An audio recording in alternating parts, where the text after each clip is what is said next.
Together, we're winning. Help us end blinding diseases at fightingblindness.org. While retinitis pigmentosa takes Mark's vision, his family gives him hope, whether at the family business or at home with his wife and sons. He knows he's not fighting alone. For 50 years, the Foundation Fighting Blindness has funded research into treatments and cures for blinding retinal diseases, providing hope to people with vision loss. And for Mark, winning the fight means being there for his family. The Foundation Fighting Blindness. Together, we're winning. Help us end blinding diseases at fightingblindness.org.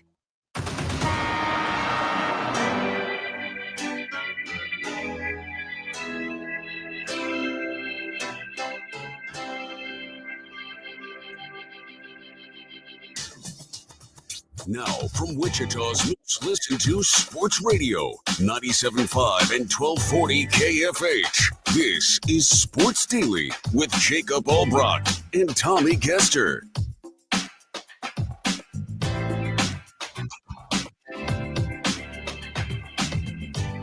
All right, good morning, everybody. Heavy hearts here and everywhere in Wichita. We understand that this morning here on Sports Daily as well. It is a very, very sad day for this community, and we will do our best to take you through the latest information on what happened with a deadly plane crash out of Wichita in Washington, D.C., a flight. If you are just waking up, if you are just getting up and about and you have not seen the news, flight out of Wichita on American Airlines flight, American Eagle flight 5342.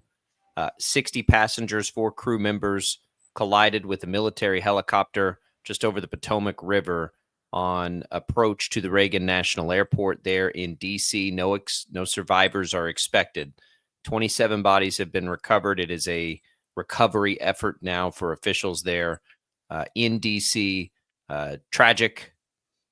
We expect the worst there, Tommy, and we continue to get information here this morning on that. That's the news of it.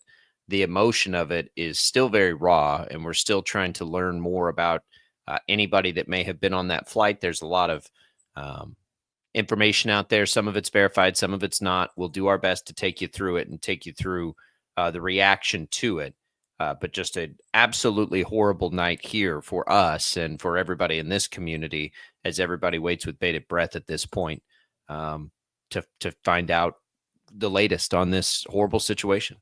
Yeah, no words this morning. It's just an utter tragedy, horrible situation, an event that unfolded last night in D.C. One of the points that has been reported on, and in fact, a statement was released by U.S. Figure Skating that there were several members of the U.S. figure skating community, skaters, coaches, family members that had been in Wichita for the U.S. Figure Skating Championship at Intrust Bank Arena over the weekend that were on that flight. We don't know numbers. We don't know, exactly what that looks like, but that governing body, U.S. Figure Skating, did release a statement overnight confirming that. So that's one piece of information that we do know this morning.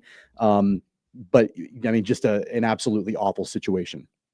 We will do our best to help people through this. So I would tell you this, because I also work for KWCH and I've been following along with the great coverage of my colleagues on all of that. A couple of things for folks who may be panicked right now. There has been a phone number to American Airlines given out, which is 1-800-679-8215 for individuals if you believe you have loved ones on board.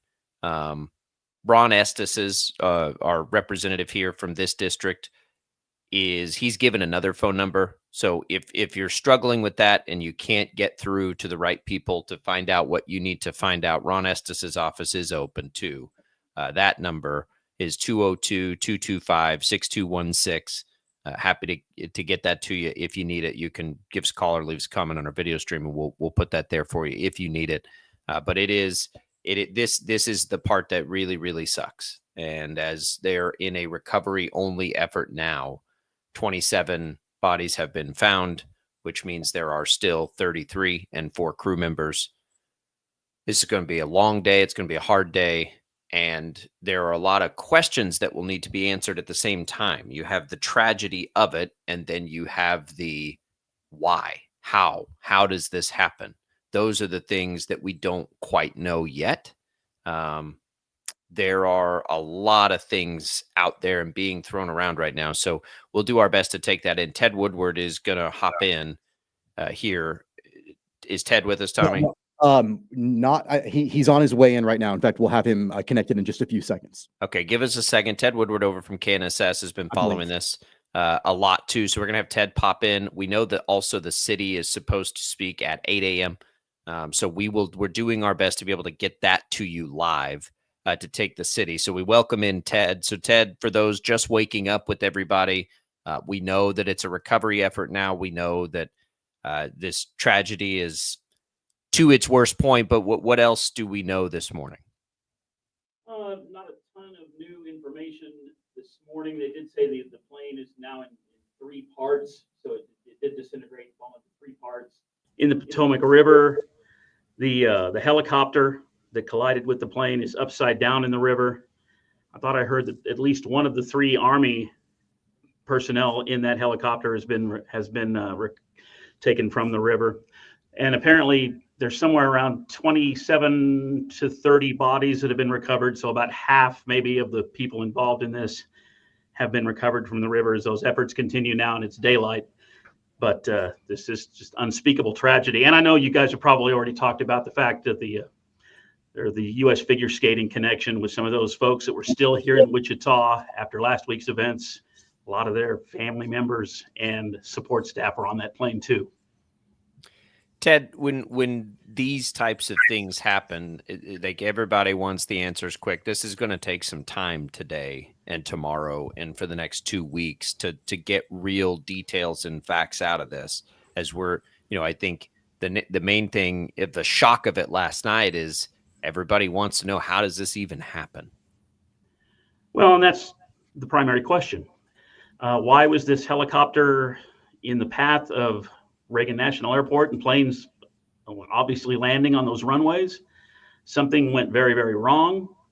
And that's, like you said, that's what the National Transportation Safety Board will be trying to figure out here now for the next weeks and months to come.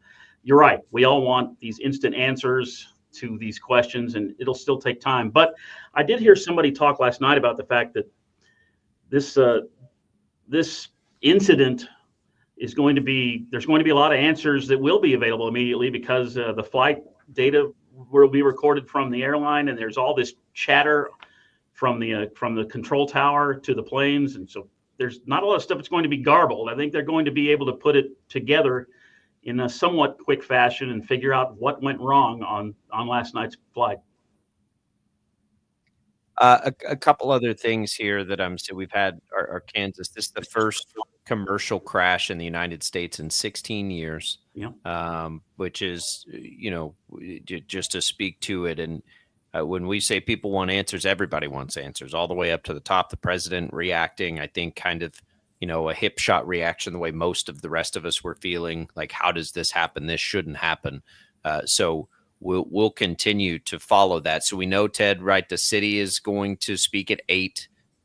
We do not know yet specifics on victims and things like that. I don't know exactly.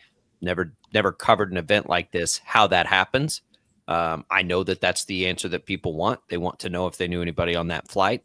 I'm not sure when that information comes. You were probably around the last time this happened. I was not really working in this capacity when this happens, but that's just something we probably aren't going to know for a little while here. Yeah, I mean, we're talking about 67 human beings that have lost their lives, and I think there's a process they go through that all families must be notified, and that gets taken care of before anything goes public. I know in this day and age with social media, there's going to be names and things that get out before official confirmation of some of that, but we will that process has to continue. Family members have to be notified before that gets officially released and those manifests become public. All right, Ted Woodward, we appreciate it. Ted will be on KNSS and throughout the Odyssey family all day long. We're going to take a quick break. We'll come right back with more on Sports Daily.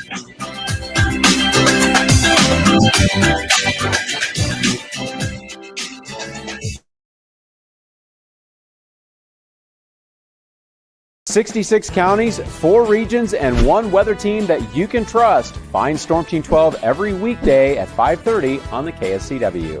Whatever the weather and wherever you are, Storm Team 12 is zooming in, going zone by zone to give you a more in-depth look at the forecast and some science behind the storms so you know more.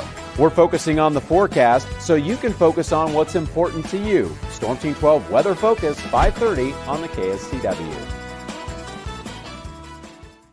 The future of television has arrived. Next Gen TV is here with stunning video, movie theater quality sound, enhanced voice clarity, and interactive features, all upgradable for the future. Learn more at watchnextgentv.com.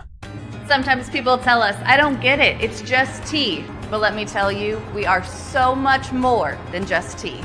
With 20 plus flavors of sweet and unsweet iced tea, the possibilities are endless. Come on in and try them all for free to find your favorite or get us on the go for your busy lifestyle. And don't miss happy hour every day. So the next time someone tells you it's just tea, tell them to come by and find out why we say, drink tea, be happy. Is the canvas of our imagination. They tell a story. Clouds affect the events of your day. Sometimes they growl, sometimes they inspire, but they're always the messengers of nature's mood written in the sky. Storm Team 12 understands the language of clouds. We're dedicated to decoding their message so you know what to expect. Behind every cloud, there is a story waiting to be told. Trust Ross Jansen and Storm Team 12, alerting you first to the impact on your life. When you need help, remember, you're not alone. We are here. We are neighbors. We are together. We are Kansas.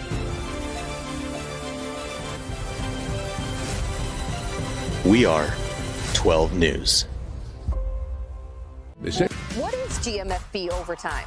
It's Peter, Jamie, Kyle, and Akbar breaking down the NFL 5 days a week. It's okay to be excited. It's this, that, and a whole lot of...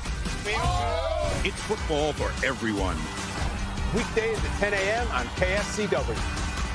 Are following a breaking update. Every day, all day, stream the stories that have you talking near and far. Whoever is behind the wheel of this bus is not stopping. From hundreds of local reporters and meteorologists spanning the country. Chaos here this morning at the UW campus. Search LNL for the all-new Local News Live streaming app. Make yourself known now. 31001 in traffic pursuit. Oh my God, here. Investigate TV Plus begins with real people. We investigate stories that impact you And inspire change every day. Something is broken. Real problems. Why are they hiding it? And real solutions. My daughter was dying in front of me. What was your reaction when he said that? Investigate TV Plus, weekdays at 3:30 p.m. on KWCH. Sometimes people tell us, I don't get it, it's just tea. But let me tell you, we are so much more than just tea.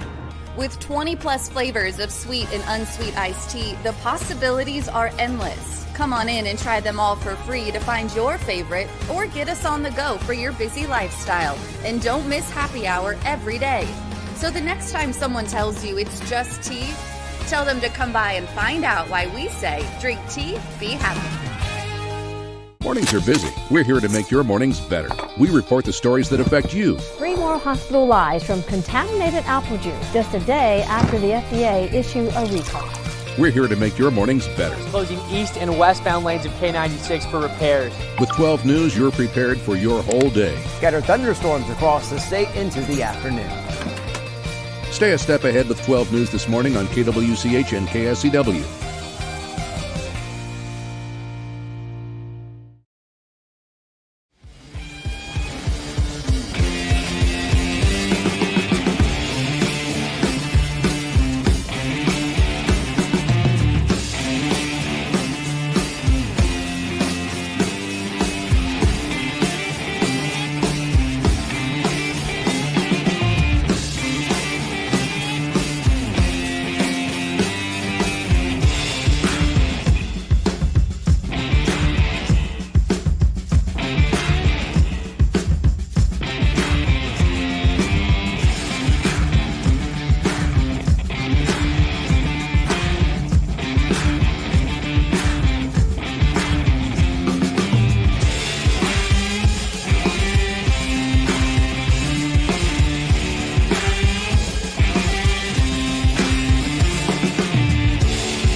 All right, welcome back in, everybody. Sports Daily.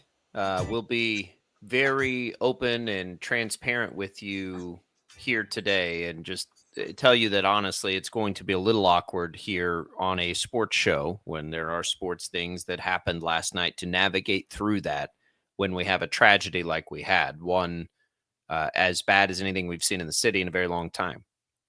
60 people, 64, plus another crew on a military airline, a helicopter, I should say, are likely dead, and that is going to be the news of today. We don't know any information on passengers or anything like that yet, but we do know it's a recovery effort now. There are not expected to be survivors. We have updating information constantly, and we will do our best to get you that information throughout the show here as best we can. Again, the city is expected to speak here, the city of Wichita. Of course, this flight came out of Wichita, crashed in D.C. We may get more information there on passengers. I'm not sure yet, but we will try to take that briefing for you live here at 8 o'clock. Jad Chambers is working on a way to do that. That gets streamed in a variety of ways, hopefully through the city's means as well. And if it's possible, we're going to get that to you live. Would invite you, KNSS will have that covered. KWCH will have that covered, but we'll try and feed it to you here as well. So that's happening. Again, plane crash out of Wichita last night in D.C. No survivors expected. It was a military helicopter that collided with it for whatever reason. Those are also answers we're trying to get. I can tell you this, Tommy, from everything that I've gathered, hearing and looking and seeing experts and people that, just people that take that flight a lot, of which there are lots of people. It's a very busy flight. That is normal for there to, for multiple aircraft in that area to sort of, be in the air at the same time. So, there is nothing yet that has indicated anything sinister. It appears to be some sort of human or mechanical error here, and just absolutely tragic that we are doing this morning. Yeah. And I'll echo what you said at the top of this segment. It's going to be an awkward, show for us to navigate today. Because the information is coming in. It's been coming in for, the better part of 12 hours. And I think that when you think about the context of this and you think about air travel in this country over the last 25 years, this is the deadliest, or presumed to be the deadliest situation that our country has dealt with air travel going back all the way to 9/11. And that's wild, and it's terrible. It's tragic, horrific, all of the different words that you want to use to describe it. And the fact that this is a flight that originated from Wichita, at least locally, adds another layer to it all. I think the other thing that is, worth pointing out with all of this is that this is a flight that is relatively new coming from Wichita. It's something that, has only been in operation for about a year, a little over a year. I remember it was, I believe, the summer of 2023 when it was announced that there would be daily direct flights from Wichita to Washington, D.C. And in a market like Wichita, whenever you add a new nonstop destination, that gets a lot of excitement going. And especially for, I know, business travelers, government travelers, things like that, who are going back and forth between Wichita and the nation's capital. That it was a very largely celebrated development. And I've not flown that flight specifically, but I have flown flights that have departed around the same time to nonstop destinations. I've been in, the next, gate over as people are flying to DC at that exact time. So I'm familiar with that flight. And, look, like it's a tragedy. It's something that is really, really difficult to comprehend, really difficult to wrap your head around. And I know that as we get more information coming in the days to come and in the hours to come, while we may have, some of those questions answered, it certainly doesn't replace the feelings that I know everybody currently has that, people are dealing with right now. Yeah, look, it's it's dread, I think, right now for a lot of people. And again, there's a contact to Ron Estes' office if you think you might know somebody or need information and clarification on that. That's probably the path. We do have an update, and this is, I guess, that there was a media briefing done in D.C., and the fire chief for Washington, D.C., John Donnelly, has said that they do not believe at this point that there are any survivors. And I know that that's something that has been presumed, for a while, but this is coming from the fire chief for Washington, D.C., John Donnelly, saying that they don't believe that there are any survivors in this. Yeah, that briefing is completed. I believe that is the big takeaway from their early morning briefing.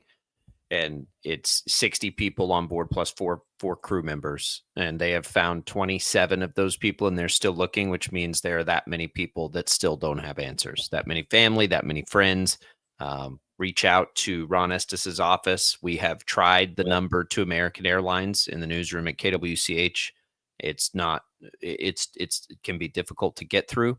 So that's, that lawmakers do this in these times, and they have staffs that are trying to help people get the answers that they're looking for. And again, hopefully in the 8 a.m. briefing, we get some clarity on this side from the Wichita side on any new details. We'll have that for you, and we will get you the latest on that throughout the show here. That's what we're going to try. We're going to try and weave in and out of that. So bear with us. We will get you information as we see it come in. We're both following this. We have people following it there in the studio, and we'll continue to do that.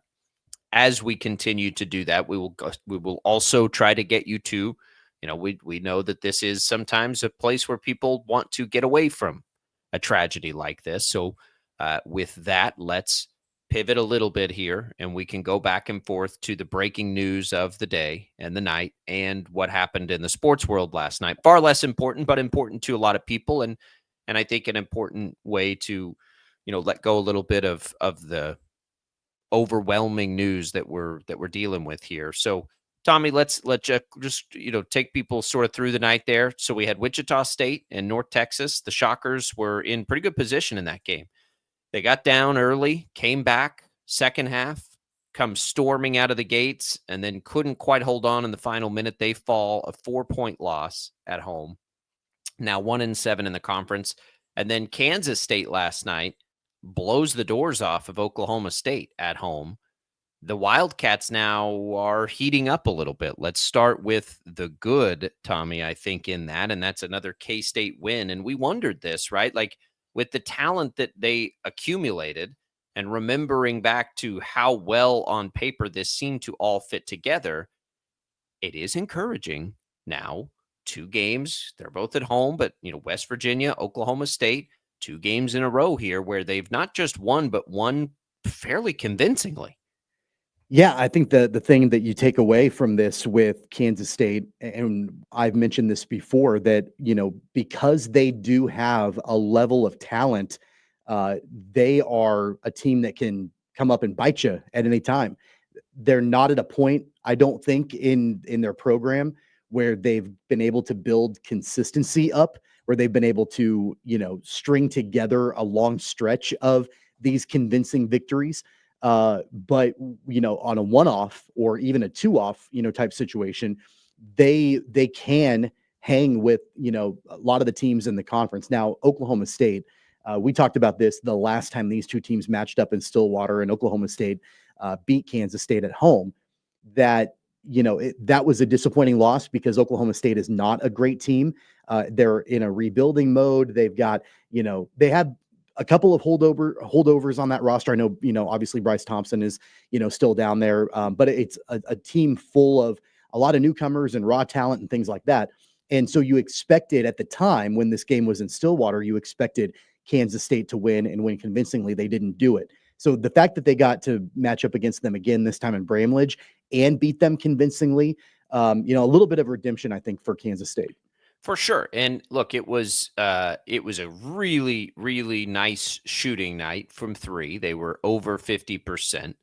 That helps. That's always going to help. But that helps in a blowout. It was good all the way else. I'll tell you what, it was good. It was good defense. And that's something, look, we have kind of alluded to this, but Tommy, right now, Kansas State is 1 game back. Okay, 1 game back of 8th place in the 16-team Big 12. 8th place is not where anybody that's crazy. The way this season has gone. If they, they do have a lot of things under their control here. There is a lot of basketball still to play for a team that is going to play every one of its games inside quad 1, quad 2 in that area. If they can go on some sort of run and get into that top half of the Big 12, it will be interesting. Now, they don't have any quality non-conference wins. So anything that they do for their resume comes now. It comes inside the Big 12. But if this team plays the way that it's been playing, and you can go back and we can look at the second half against Kansas, and they were in it in the game in Waco against Baylor. Like, if they can just consistently start to play like that, are they going to go to Ames and beat Iowa State? I wouldn't think so. But you look at some of these other games, and they do have quite a few winnable ones on the schedule. If you're a K-State fan, I mean, I think you're getting the rekindling, at least, of some hope here, some chance. Like, because if we went into this season and all believed this team was talented enough to hang in the Big 12, which I think we did, based on the people they put together, they're going to give us. I hope it happens. I hope they give us this thing to watch down the stretch here. Could they be that team this year that makes a lot of noise and tries to sneak in late? I think they could. Yeah, there are a lot of coaches out there that I've heard over the years say, it's not how you play in January, it's how you play in March. And while that's true, you have to get there. You have to get to March, right, to be able to have that pay off. And, still as of now, Kansas State has got, they're for sure on the outside looking in of all of that. So you've got to be able to string together more conference wins and quality conference wins. Blowing the doors off of a rebuilding Oklahoma State team in Manhattan is not the quality win that, when you're looking at a resume, when the committee is looking at a resume, they're not going to be like, well, look what they did against Oklahoma State at home as a deciding factor. So you're going to need to look at that remaining conference schedule. You're going to have to need to look at a kind of run that Kansas State can make in the Big 12 tournament and try to pinpoint, okay, what are the games that we have to be able to build our resume up. And you go through their schedule so far this year. And, I haven't looked it up recently. It's been probably a week or two as far as the quad 1, quad 2 wins and losses for Kansas State, but I'm sure they've got a ways to go. Oh yeah. But they're not out of it, right? It's not an impossible feat, I wouldn't say, but they're going to have to show quite a bit more if they want to make some noise. And long ways to go is an understatement. Like, they have a long way to go.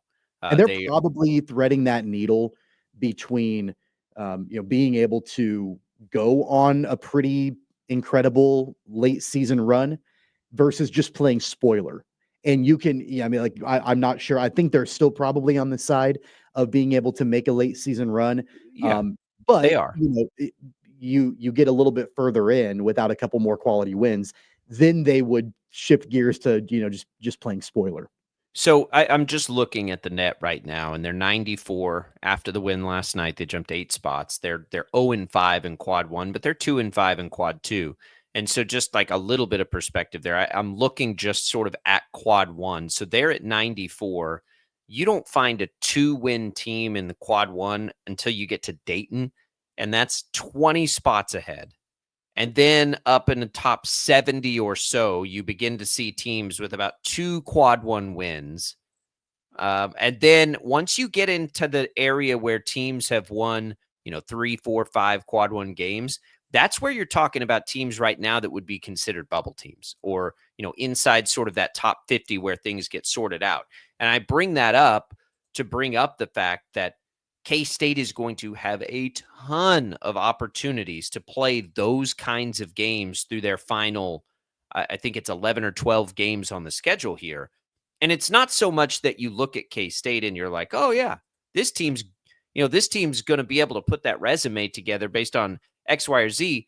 It's just simply based on the way that they've played over a week's period of time that K-State's best, Tommy, is good enough to go beat any other team in the Big 12 on any given night.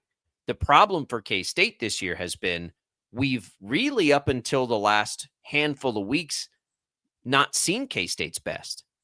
Now we're starting to see it consistently, and that's where I think you look at it and say, okay, like I'm tuned in now. Like, can they, what are they going to do at Iowa State? What are they going to do at home against Kansas? What are they going to do in some of these opportunities? Are they going to be the K-State that's been playing really well lately?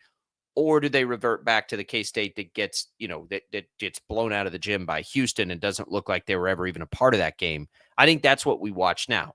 We'll keep the little resume thing in the back of our head because it's fun. That's what we do.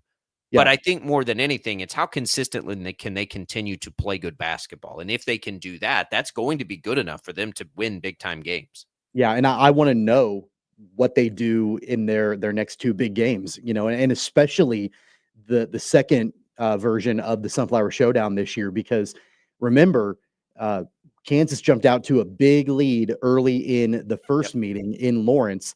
But credit to Kansas State because they took that body blow and they hung right in there.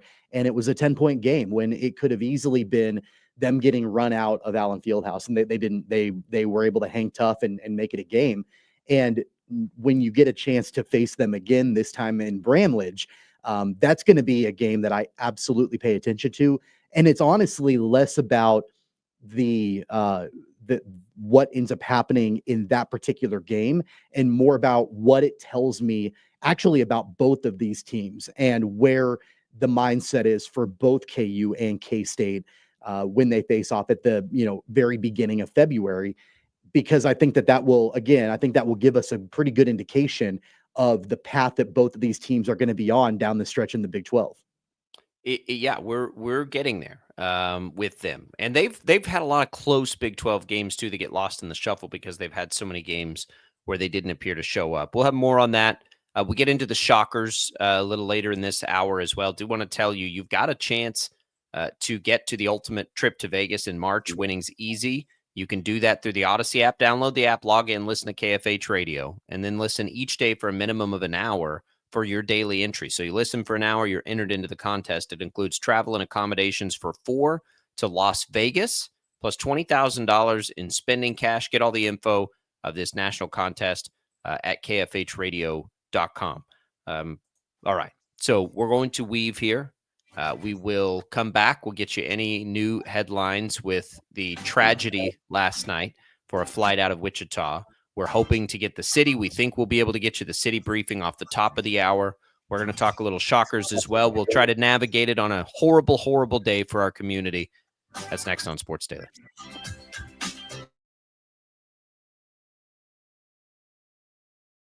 66 counties, 4 regions, and 1 weather team that you can trust. Find Storm Team 12 every weekday at 5:30 on the KSCW.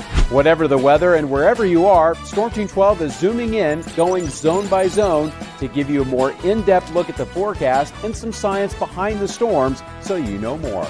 We're focusing on the forecast so you can focus on what's important to you. Storm Team 12 Weather Focus, 5:30 on the KSCW.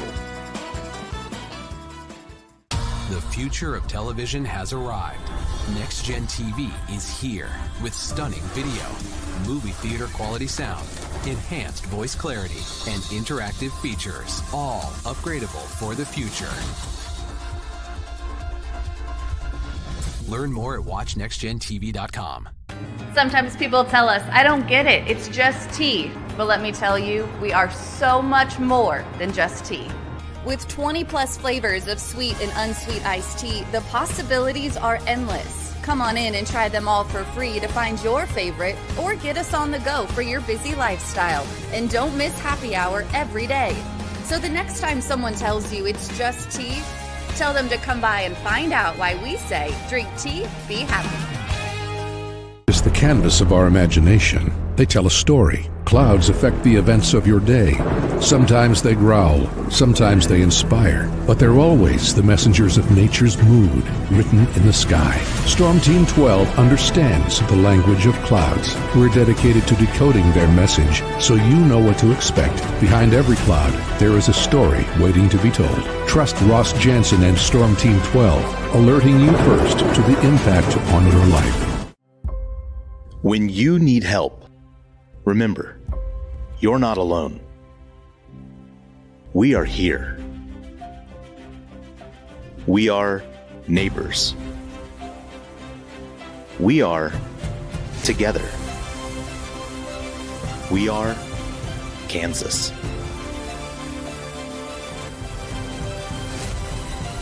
We are 12 News. What is GMFB Overtime? It's Peter, Jamie, Kyle, and Akbar breaking down the NFL 5 days a week. It's okay to be excited. It's this, that, and a whole lot of It's football for everyone. Weekdays at 10 a.m. on KSCW. Are following a breaking update. Every day, all day, stream the stories that have you talking near and far. Whoever is behind the wheel of this bus is not stopping. From hundreds of local reporters and meteorologists spanning the country. Chaos here this morning at the UW campus. Search LNL for the all-new Local News Live streaming app. Make yourself known now. 831001 in traffic pursuit. Oh my God, here. Investigate TV Plus begins with real people. We investigate stories that impact you. And inspire change every day. Something is broken. Real problems Why are they hiding it? and real solutions. My daughter was dying in front of me. What was your reaction when he said that? Investigate TV Plus, weekdays at 3:30 p.m. on KWCH. Sometimes people tell us, I don't get it, it's just tea. But let me tell you, we are so much more than just tea. With 20 plus flavors of sweet and unsweet iced tea, the possibilities are endless. Come on in and try them all for free to find your favorite or get us on the go for your busy lifestyle. And don't miss happy hour every day. So the next time someone tells you it's just tea, tell them to come by and find out why we say drink tea, be happy. Mornings are busy. We're here to make your mornings better. We report the stories that affect you. 3 more hospital lies from contaminated apple juice just a day after the FDA issue a recall. We're here to make your mornings better. Closing east and westbound lanes of K96 for repairs. With 12 News, you're prepared for your whole day. Scattered thunderstorms across the state into the afternoon. Stay a step ahead with 12 News this morning on KWCH and KSCW.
All right, welcome back in, everybody. It is Sports Daily here.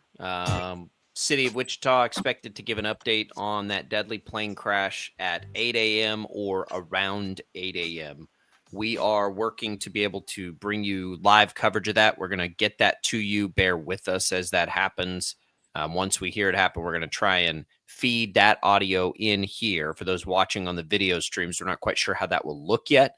But for those listening to us on the radio, you should hear that briefing and that coverage. We'll get that to you sometime in the top of the hour there. So hang tight for that information. Again, we've said this, if you're just tuning in, it's going to be a little awkward today. We're trying to keep you updated on the very latest with this horrible tragedy, the plane crash, where it is expected that all 60 passengers on a flight out of Wichita into Washington, D.C. died. They are trying to recover those bodies. 27 of them have been. So that's happening. We're trying to learn more about why and exactly what happened as an Army and military helicopter flew into the plane for some reason. So we'll get you updated on that. And we're going to try and do that at the same time where we take you through, just Sports Daily here, some of the sports things that have happened. So bear with us on that. Our hearts obviously go out to anybody involved that knows anybody, no matter what the connection is a scary night and morning as you just, all of us, when it's a flight out of Wichita, sit and wait and think, what are the chances we knew somebody on that flight? That's a horrible feeling for everybody on the outside. It's especially horrible for those with family members and close loved ones there. So we'll do our best with that. Bear with us on that, and we will get you updated throughout the show here. Yeah, one thing we do know that later today there will be a prayer vigil at City Hall. That'll be at noon for the community. So anybody that is wanting to go downtown for that will be held at the City Council chambers at City Hall at noon today. Very important in this time for me and hopefully a lot of people. So that's available to you. There are phone numbers available. If anybody needs information like that, you can jump on the video stream, leave us your comments. We can try and help you with that stuff as well. We'll have great coverage on KNSS, the crew over there. My colleagues over at KWCH, of course, you're watching us on 12 News Connected, perhaps. They're also working through the night and into the overnight to get you information and the help that you need. So follow along with them as well. Tommy, we'll pivot back to sports here for a minute as we close out the first hour. We talked to K-State there. Wichita State, boy, it was it felt like they were going to get it last night, felt like they were going to be able to get it done. And then it just kind of fell apart on them late in the game. North Texas, it did a nice job, quite frankly. Both teams were pesky defensively, bringing a lot of energy. I have no issue with the way the Shockers played, other than they didn't win another game. And, now 1-7 in conference play. And that is that's the worst start, the worst 2-year start to conference in a very long time. And we were looking at this yesterday. It has been since 1970, I believe it was, that the Shockers have won 5 or fewer conference games 2 years in a row. They're going to have to go on a tear to win 5 or 6 conference games this year. I will say, if they play that kind of defense in the games that they play in the American the rest of the way, and it's not North Texas, they will win plenty of those games. So you look at last night's game, and most important headline is they lost again, and they were right there but didn't get it done. But I think you can look at it and say that is a path for them to win more games down the stretch, though. That kind of defense will lead to wins in the American, and they must have them because we're on about a 2-year stretch here in conference play, as we've seen at Wichita State ever, honestly.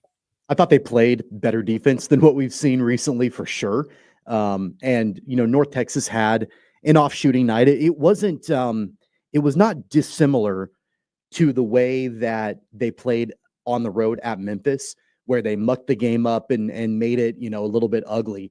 I will say, going back to what you'd mentioned before about how you didn't have any issues with the way that they played.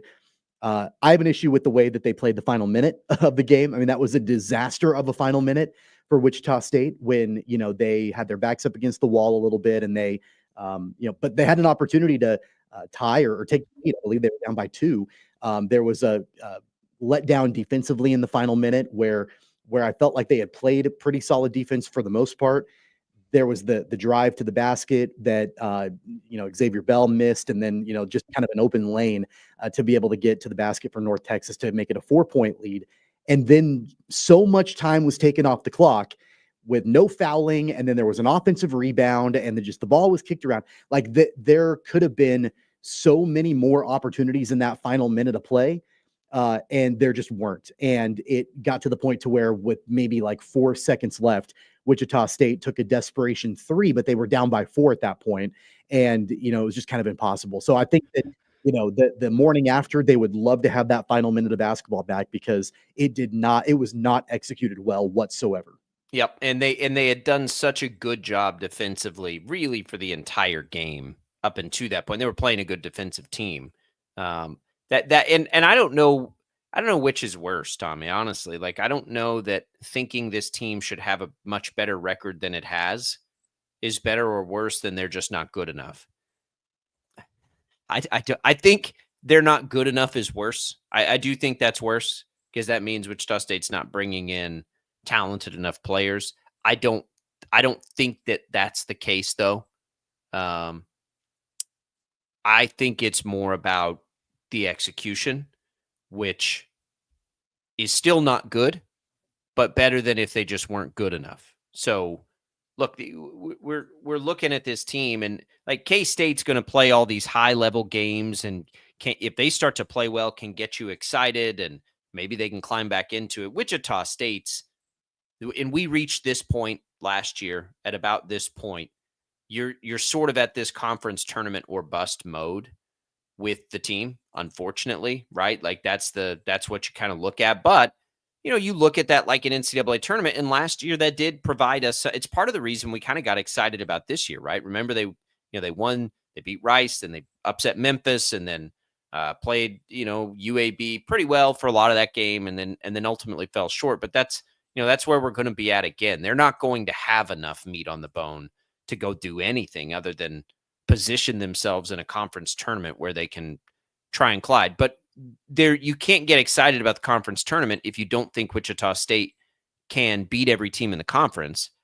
An 8-point loss on the road at Memphis, and then last night's game against North Texas, if you were able to watch it, leads me to indicate in a conference tournament format, they can beat anybody in this league. So over this stretch of games that they have remaining, two things have to happen. They must start winning some of these games, or it's going to just get more and more and more and more and more and more uncomfortable. That's not going to change the ultimate outcome of the season, but it could get a whole lot worse. And the other thing you want to see is be playing good enough basketball to keep us with the thought in our head that, yeah, they could go win that conference tournament. That's where they ultimately got to last year. Now, is that good enough 2 years in a row? It's absolutely not. Don't misunderstand. Like, no, it's not good enough. But it's something. And it's probably the only thing, as we look at it, that's going to be there down the stretch for this team. Can they get to a point where they're playing good basketball consistently enough where we think they can beat Memphis or North Texas on a neutral floor in a conference tournament? I hope that the answer to that question is yes. It certainly should be. Well, part of the issue is going to be if they continue on this pace. We saw this a year ago. Continue on the pace that they're on right now. You're going to have to win a couple of games in the tournament before you get a chance to even face a team like Memphis or North Texas. You're going to be playing in the opening rounds of the American tournament. And they could very well be the first team that a Memphis or a North Texas actually faces in the tournament, but the Shockers may have one or two games in the tournament before they get a chance to face one of those teams. And there's not a whole heck of a lot of confidence right now that I know you said they can beat anybody, but that they can beat even a team that they're going to be facing up against in a preliminary round in the American tournament. So, let's not get ahead of ourselves in all of this. Like, there's a long way to go before they even get the opportunity to play one of these teams in a conference tournament. I totally agree, but that's what I mean by, can they just show us that they can get, you play Charlotte, South Florida, UTSA in your next three. Go win all three of those games, right? Two of them are on the road. Don't care. Go win all three of them. That's what I'm talking about. Like, okay, you go on a little heater like that, you win 3 in a row, great. Now you got to play Memphis again. You get them at home. Who knows? That's what I mean. Like, just if the team is able to, because we're not going to forget a 1-7 start. Like, that doesn't go away for fans and for us. But for the team, if it does, if you play the way you played against North Texas last night, you're going to win a lot of these games down the stretch. Can they do it consistently? We'll find out. There was Taylor Eldridge had written that there might be some changes and things like that. There were not last night. No changes, same rotation. So we must not be quite to that point yet, and I think that's okay. But there weren't those changes last night. It was the same rotation of players that were playing. At least as far as the minute share goes, there were no changes. So that's there. But yeah, another loss, a 1-7 start in conference play, and we really are getting into dangerous territory of a 2-year stretch here inside conference play for this program and this school. That it's been a lifetime since they've had a 2-year stretch like this. Yeah, it's been tough. And you know, I want to find reasons to be optimistic. I want to find, things to point to. And I think you and I are similar in the regard of wanting to be glass half full. And there were things, like you can say, hey, they played better defense last night than what we've seen recently. That clearly had been a point of emphasis for Paul Mills. And then they do that, but the shooting is ice cold, right? Or they can't execute down the stretch. So you want to try to find things to point to. It just makes it, a lot more difficult to do so when you're 1-7 in conference play. No question about it. And yes, we're going to, you get in a weird spot here, or I do, because we all want the Shockers to be good. Like, we all want it. Everybody wants it. There aren't very many people that listen to this program, whether you're a KU or a K-State fan, whatever it is, that don't want to see the Shockers be good, right? Everybody wants the Shockers to be good. It makes it more fun being here. It makes our job more fun. We are the home of the Shockers, makes that a better, we all want that. So yeah, there's always going to be an air of optimism as long as there's even a slight, and that's the way I go about life anyway. As long as there's a slight, we'll at least point out the possibilities there, but not in the way to try and overlook the massive disappointment that has been this season. That's not the goal. That's not the intent. Again, we are in dangerous territory of the worst 2-year conference stretch this program has seen in a lifetime. It has been a really long time. So not glossing over that. Okay, bear with us here. We have scheduled guests in the second hour. I'll be honest, we don't quite know how this will work with all of it because we're going to try to take the city's briefing on the tragedy overnight. So we'll come back. We'll try and get through that stuff technically.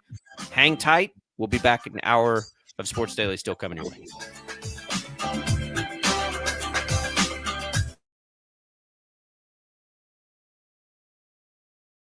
66 counties, 4 regions, and 1 weather team that you can trust. Find Storm Team 12 every weekday at 5:30 on the KSCW.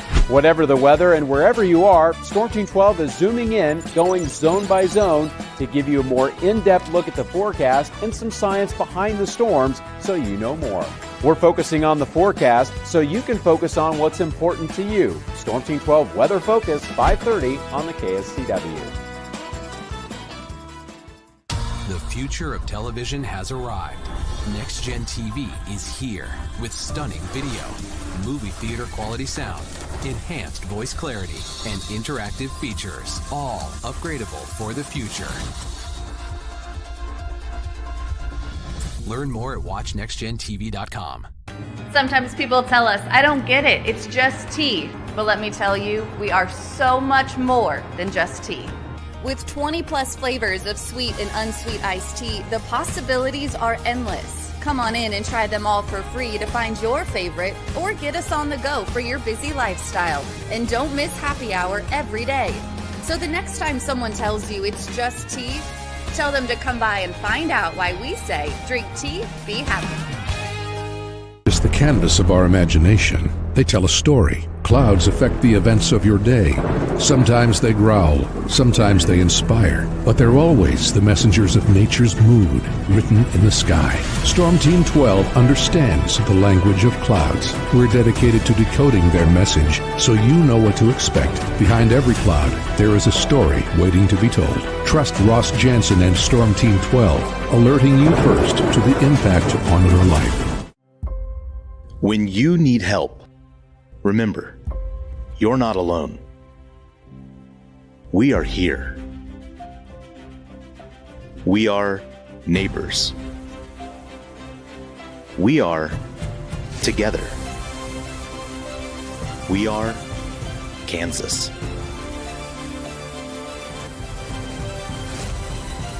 We are 12 News. They say, What is GMFB overtime? It's Peter, Jamie, Kyle, and Akbar breaking down the NFL 5 days a week. It's okay to be excited. It's this, that, and a whole lot of. It's football for everyone. Weekdays at 10 a.m. on KSCW. Are following a breaking update. every day, all day, stream the stories that have you talking near and far. Whoever is behind the wheel of this bus is not stopping. From hundreds of local reporters and meteorologists spanning the country. Chaos here this morning at the UW campus. Search LNL for the all-new Local News Live streaming app. Make yourself known now. 31001 in traffic pursuit. Oh my God, here. Investigate TV Plus begins with real people. We investigate stories that impact you. And inspire change every day. Something is broken. Real problems Why are they hiding it? and real solutions. My daughter was dying in front of me. What was your reaction when he said that? Investigate TV Plus, weekdays at 3:30 p.m. on KWCH. Sometimes people tell us, I don't get it, it's just tea. But let me tell you, we are so much more than just tea.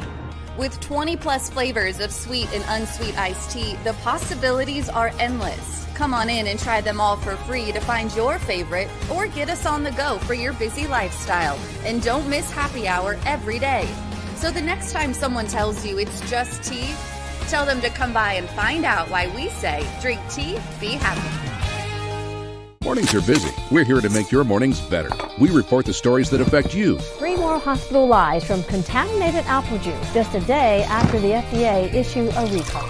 We're here to make your mornings better. Closing east and westbound lanes of K96 for repairs. With 12 News, you're prepared for your whole day. Scattered thunderstorms across the state into the afternoon. Stay a step ahead with 12 News this morning on KWCH and KSCW.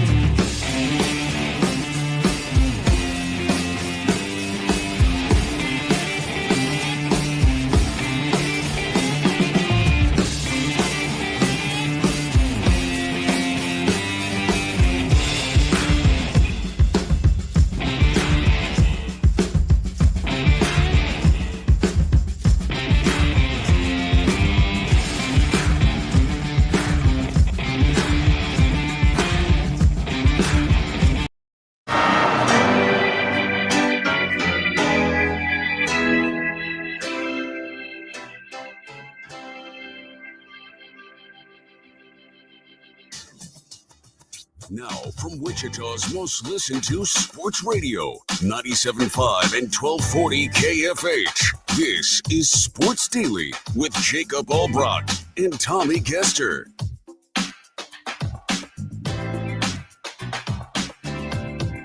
All right, welcome back in, everybody, to Sports Daily. All right, so here's what's happening in this hour. We are trying to navigate the tragedy of last night and bring you the very latest on that. The city of Wichita is expected to update us. This flight that crashed in D.C., of course, came out of Wichita. We expect that any minute now. Tommy has got an ear. What we're going to do here, if at all possible, is if that starts on time in the next 10 or 11 minutes, we're going to take that live for you, and then we'll take you through and tell you how to keep listening. We actually have PJ Glasser, who is normally our betting insider. He's in D.C. He's based in D.C. So we are going to bring him in just for some perspective on what it's like boots on the ground there, what it's like flying into that airport, some other things. So he will be with us a little later in this hour. And then we also have our weekly visit with Tim Fitzgerald. We'll see what happens with that. We're flexible, and we hope you will be too, and we hope you'll bear with us because we're trying to do two things at once. It's impossible to ever capture the proper emotion of something like this when it happens. It's horrible. 64 people on that flight feared to be dead. There's a recovery effort underway. The worst crash in this country in a very long time. And, you know, one of the worst flight events, as Tommy mentioned in the first hour, since 9/11. It's horrible, and it affects all of us here. And we're going to try to get you the very latest. So that's what we are intending to do here in this hour, is get you that briefing as it happens, and then navigate into some of the other things we have for you too, Tommy. But bear with us. You've got your ear right now to when that briefing starts, and we'll try to take it for as long as we can here, as long as technology allows us to. Yeah, we are following the cues of our sister station, KNSS. They are going to take this media briefing live as soon as it starts with the city of Wichita. And as soon as they go live, we will go live as well. We'll simulcast KNSS and bring that audio to you as long as we can before we have to take a commercial break. And then if that briefing continues on long, then we'll have to go over to that. So let's go live actually now to KNSS. Now Lily Wu is live.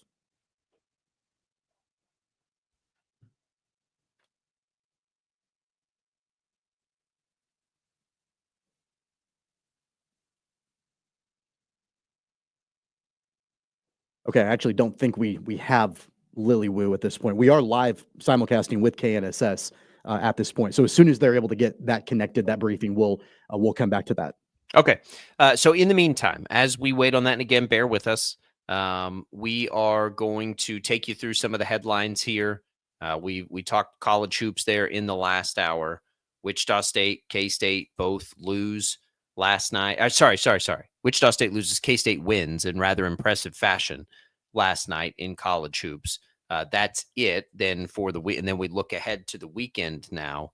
KU played yesterday. I do want to briefly go back to that through in this hour, because I wasn't able to join the conversation with Tommy and Brandon yesterday on KU's game, in which they held on, but probably didn't beat UCF the way we thought they would. I think there's a lot in that is interesting. One of which, DeJuan Harris did not play, and it is hard for me to believe that's that big of a defensive impact, where UCF comes in and scores 87 points at Allen Fieldhouse, mostly because DeJuan Harris didn't play. But I think you got to at least think about it. DeJuan Harris, who's a great defender, didn't play in the game for the first time in forever. And KU's not the same kind of defensive team that they've been in the past. That is something to watch here with him. Otherwise, as you look at that game, they also scored 91 points, which you feel good about.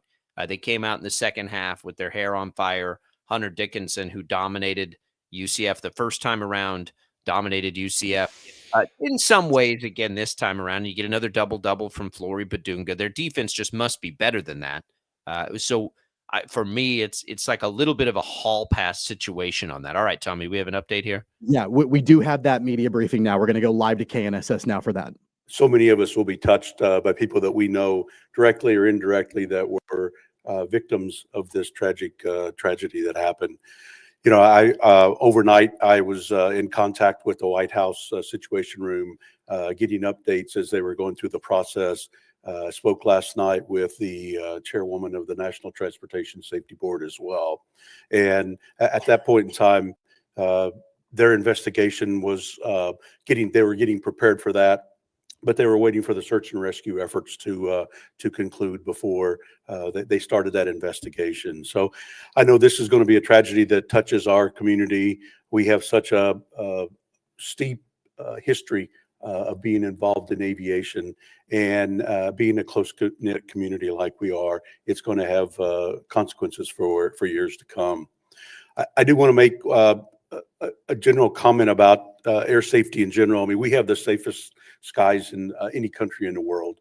And when a tragic incident like this happens, obviously we want to do the investigation, which will take days and weeks to go through that process, and to make sure that we can prevent accidents like this from happening in the future. And so I appreciate all of the updates we'll have this morning. I know there will be more coming out, both from here in Wichita as well as in DC.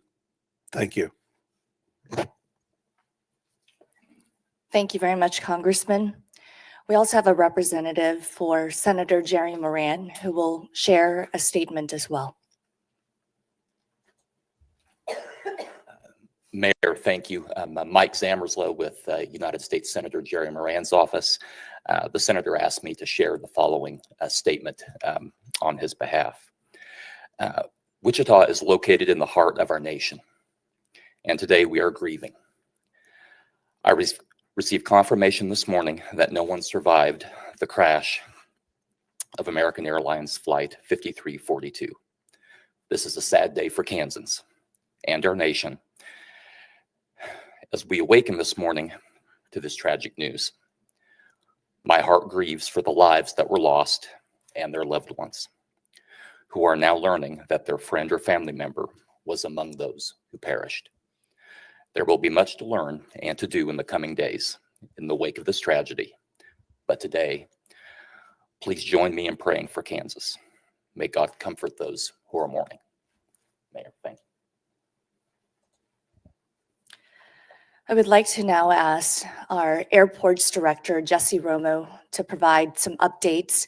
And again, a lot of the details are still waiting for confirmation. And so we ask that Jesse give us the latest that we have confirmed.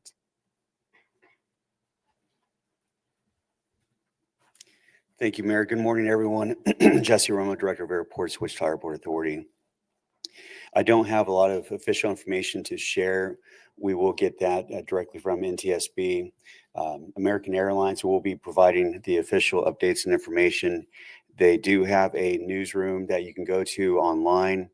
The website is aa.com/newsroom. There is also an 800 number to utilize for the friends and family members of the people aboard the flight, 1-800-679-8215.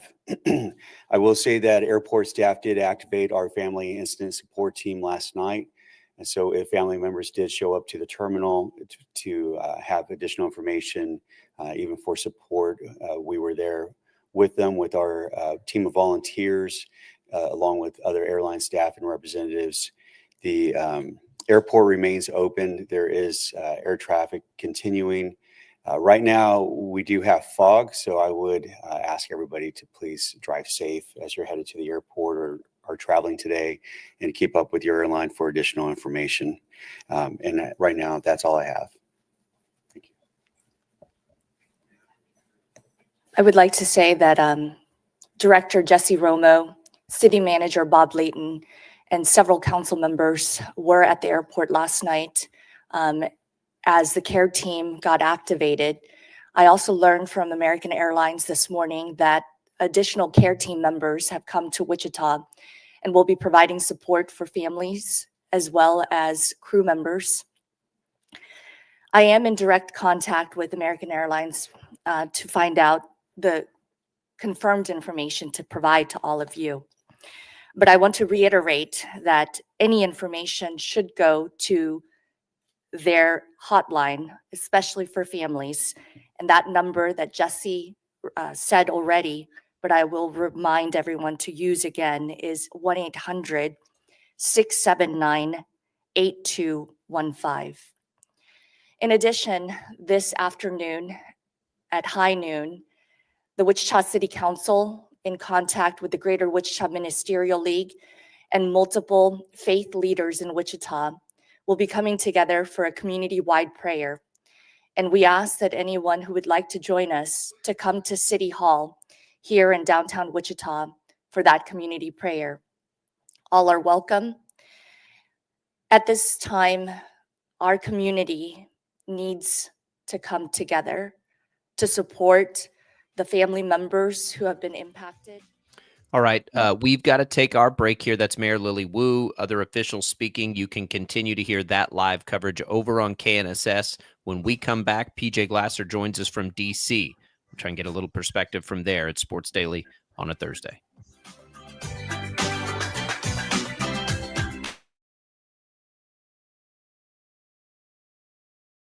66 counties, 4 regions, and 1 weather team that you can trust. Find Storm Team 12 every weekday at 5:30 on the KSCW. Whatever the weather and wherever you are, Storm Team 12 is zooming in, going zone by zone to give you a more in-depth look at the forecast and some science behind the storms so you know more. We're focusing on the forecast so you can focus on what's important to you. Storm Team 12 Weather Focus, 5:30 on the KSCW. The future of television has arrived. Next Gen TV is here with stunning video, movie theater quality sound, enhanced voice clarity, and interactive features, all upgradable for the future. Learn more at watchnextgentv.com. Sometimes people tell us, I don't get it, it's just tea. But let me tell you, we are so much more than just tea. With 20 plus flavors of sweet and unsweet iced tea, the possibilities are endless. Come on in and try them all for free to find your favorite or get us on the go for your busy lifestyle. And don't miss happy hour every day. So the next time someone tells you it's just tea, tell them to come by and find out why we say, drink tea, be happy. It's the canvas of our imagination. They tell a story. Clouds affect the events of your day.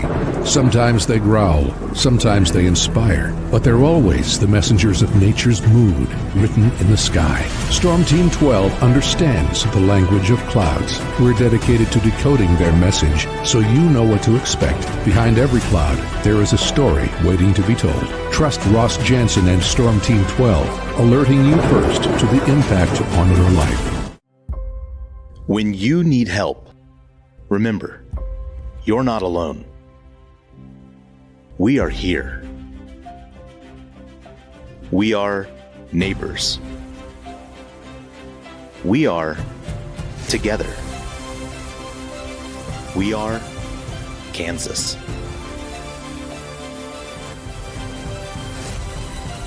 We are 12 News. What is GMFB overtime? It's Peter, Jamie, Kyle, and Akbar breaking down the NFL 5 days a week. It's okay to be excited. It's this, that, and a whole lot of It's football for everyone. Weekdays at 10 a.m. on KSCW. Are following a breaking update. Every day, all day, stream the stories that have you talking near and far. Whoever is behind the wheel of this bus is not stopping. From hundreds of local reporters and meteorologists spanning the country. Chaos here this morning at the UW campus. Search LNL for the all-new Local News Live streaming app. Make yourself known now. 31001 in traffic pursuit. Oh my God, here. Investigate TV Plus begins with real people. We investigate stories that impact you. And inspire change every day. Something is broken. Real problems Why are they hiding it? and real solutions. My daughter was dying in front of me. What was your reaction when he said that? Investigate TV Plus, weekdays at 3:30 p.m. on KWCH.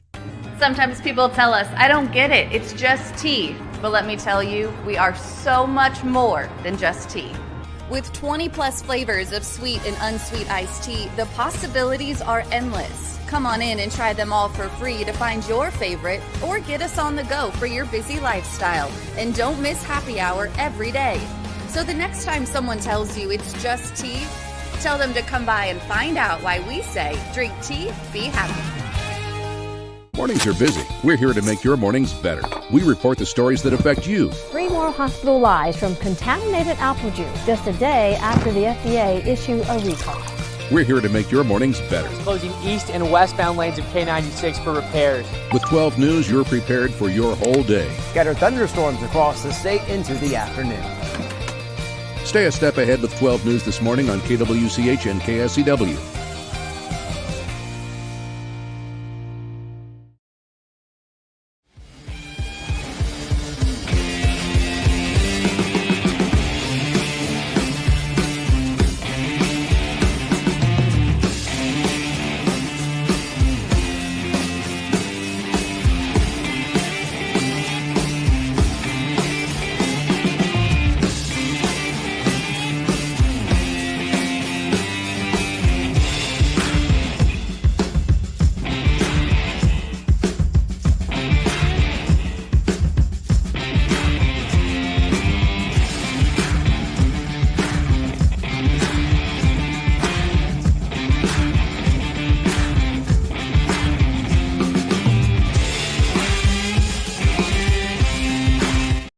And now, digging deeper with the teams you follow, it's another Sports Daily Insider interview on KFH. All right, so on the line right now, the host of Send It In and Odyssey Sports Betting Insider, PJ Glasser, Insider Calls, presented by BetMGM. Go check out all the latest lines today on the BetMGM app. Also, be sure to listen to the Send It In podcast for more analysis. Just search Send It In wherever you find your podcast. It is not a fun vibe today. We have tragedy. We reached out to PJ before the show. PJ is based in Washington, D.C., there's a connection between Wichita and D.C. that we'd all wished would never happen. Last night, a plane crashes there. PJ, you're in D.C. I would imagine it's a, kind of a similar vibe up there today. Just a horrible, horrible thing that's happened. And now a lot of questions trying to be answered up there in your part of the world.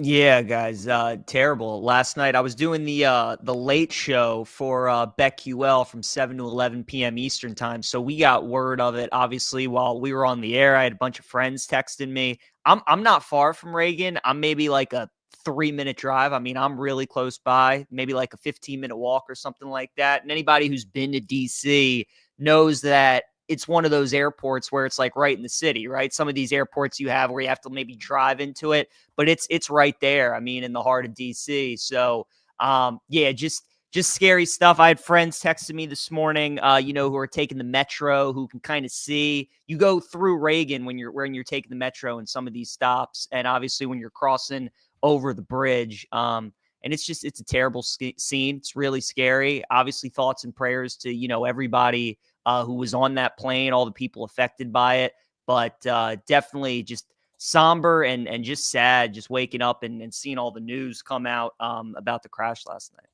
I can imagine, PJ, that, with Reagan being in the city, and we know that, how, important and big that part of the country is, obviously, with it being the nation's capital. Even at that time of day in the evening, I can only imagine how busy that area usually is, not only with the airport right there, but with it being, basically in the city with the metro running through it. Can you give an idea or a sense of what it looks like that time of evening? I mean, I'm imagining right after rush hour, it's still probably pretty busy. Yeah, so where I live, when you get into Virginia, because Reagan's actually in Virginia, when you get off the highway, there are like a couple exits that you can take when you get into Reagan, and just like, the backup from those exits and the police cars that were there, it got pretty crazy on that one road. So I actually had to take a detour on the way home. I'm interested to see what it is when I get off with you guys, when I'm driving into the studio, see kind of what the scene's like. But, yeah, I mean, there's some backup for sure on some of those exits. I was just reading that I don't think that, there are going to be any planes going in or out of Reagan today. I think they're delaying things until Friday. So as you can imagine, it's just, it's a mess. It's chaos over there. And you just, you hope for as much good news as you possibly can. So PJ, one of the things that is up in the air for a lot of us last night, especially, like, how can something like this happen? But the more people you hear from that are sort of there, that sort of air congestion is usual then for Reagan. You do have helicopters sort of crossing paths and doing these kinds of things. Paint that picture for us, because most airports don't deal with that sort of thing, but you've got politicians and high-level officials kind of moving around town quickly, and apparently a lot of that's by helicopter. So I mean, for them to both be in the air, I suppose, is not unusual. What does that normally look like on a regular day in DC? Yeah, what's crazy, guys, about Reagan is it's so different than any other airport in the country. There's no skyline in DC, right? I feel like most people know that, just because obviously the president and a bunch of different things. But it's like it's the toughest airport to fly into, just because there are only certain areas really where you can like land and where you can descend the plane. So like the air traffic control around Reagan and in DC is probably as strict as it gets. There was an incident we had like last summer too, not nearly to this extent, but where there was like a plane that was like none of the air traffic control really knew about, and they kind of had like a small crash too, I believe. I think this was last summer. So yeah, for obviously for something to come out of the air from nowhere is really surprising, because Reagan, really of all the airports, is kind of the one that is like should have the most eyes on it. And again, it's the most strict. I mean, most of these airports you can kind of fly into it probably whichever way you want to, but with DC not having a skyline, and with the airport again being like right there in the city, it's like pretty strict traffic laws and flying laws of how you can kind of get into the airport. I know you said, PJ, that you were on the air doing the late show on BetQL when this news came down, and I know that you mentioned that you're going to be going into the studios and seeing kind of what everything looks like as you're going by that area. I'm sure the vibes are bad, they're down and all of that, but let's put it into context. What are you hearing or feeling, or have you had a chance to sort of see what people in that community are feeling this morning? No, I've not. Just kind of, scrolling on X and just texts from friends that have rode the metro or riding into work. A couple of my friends live in the city or they live in Maryland, so maybe some of the exits that they're using, they really aren't seeing Reagan, or they're not getting like too close to it. But no, it's definitely sad, especially, I mean, for us with our perspectives, right? You guys are there in Wichita, and like I'm here in DC, and I live so close to Reagan, and like knowing that something like that happened like so close, it definitely like puts things in perspective. And it's just kind of crazy that like you're that close to something like that. But no, it's gonna be really sad, and yeah, obviously just praying for everybody involved in the situation. Praying for the families involved as they're getting some hard news today. I work for a news station, BJ, and we're beginning to get the trickles in of people finding these things out. This happened at night, and there just hasn't been time to go through that. That's what today will be most of, which is just horrible. And we echo those prayers for everybody dealing with that. You can get in contact with American Airlines, or Representative Ron Estes has put a number out there too. If you're still looking for that sort of information, we'll put that out there. PJ, let's pivot a little bit here, which is never easy to do on these days, but we'll do it all day. We've got you here. The Super Bowl's here. It's the biggest betting weekend. We'll dig way in on this next week, but as we just look at it as Chiefs fans, begin to get excited. We get a 1.5 point line on the Chiefs. We get a 49.5 point over under on the game. What is your initial reaction to those lines? I mean, it's the same as last week's AFC Championship game was, guys, between the Chiefs and the Bills, when we had the same spread and the Chiefs were 1.5 point favorites, and I was on with you, and I said, look, when you're giving us Mahomes in these pick'em type games where he's just pretty much got to win, it's hard not to like him in this kind of matchup. What's funny is I actually think the Eagles should be favored in the game. I think the wrong team's favored, but I totally understand why Kansas City is, because of Mahomes' track record and Andy Reid, and they've won 17 straight one-score games, and they're now 17-2 this season when you combine regular and postseason records. So it makes a lot of sense why the Chiefs are favored. But for me, guys, it's the same handicap as the Buffalo game. I'm taking Kansas City in this kind of matchup, but really the way to bet the game is to bet it live, right? I mean, we were talking about that last week. You had a feeling Chiefs-Bills would come down to the wire. It did. It was a 3-point game. There were times where you could have gotten the Bills plus 3.5, plus 4.5, plus 6.5, and it's the same kind of deal. If at some point in this game you get Kansas City or Philly as a 6.5 point dog, 7.5, something in that neighborhood, I mean, I think you got to take those bets. So I'm going to take the Chiefs, and if the Eagles win and they beat Mahomes, then so be it. But in that kind of game, guys, where the spread is 1.5, it's Kansas City or nothing for me. It hasn't really mattered how, up to this point, at least through the playoffs, how gaudy the over-under has been as far as Saquon Barkley's rushing yards. I mean, he's just been able to blow past it. And he's hit that over all the time. Do you feel like in a game like this, against a team like the Chiefs that have a pretty stout run defense, that it's just going to be maybe another auto bet for his over and rushing yards? I actually don't, you guys, because in the last 10 years, there's only been one running back who has exceeded 100 yards in the Super Bowl. And it's a good trivia question. It's actually Damian Williams of the Chiefs against San Francisco. That's the only guy to do it, right? So we've obviously had some good running backs that have played in the Super Bowl here as of late, but Damian's the only one that's gone over 100 yards. I understand Saquon's having an incredible season. He's an MVP consideration. But like you said, Tommy, I mean, the Chiefs' run defense is really good. Not only are they good and they're stout guys, but they don't give up long runs. And that's the thing that really you need if you want to bet these overs on Saquon's rushing yardage when they're so high, is you need those 50-yard, 60-yard runs out of him. I mean, first play of the game against Washington for the Eagles, he goes 60 yards and he doesn't even go over his rushing prop, right? So if Kansas City can just eliminate those big runs, he's going to get his 8-yard, 12-yard, 15-yard runs. If you can eliminate the 30, 40, 50-yarders, I think it's going to be tough for him to get there. So I actually like the under rushing yards for Saquon for the Super Bowl. That is, I think, strategically, not even just betting, a reason I think Kansas City it has got a good path here. They slow down running backs. I mean, they do this year. That's a part of what they do. What they have for a very long time not done as well, and it's probably because of blitzing and some of the things that they do, is do a great job stopping running quarterbacks. They played some of them this year. Jalen Hurts, we wondered about his injury. I thought he looked fine against Washington.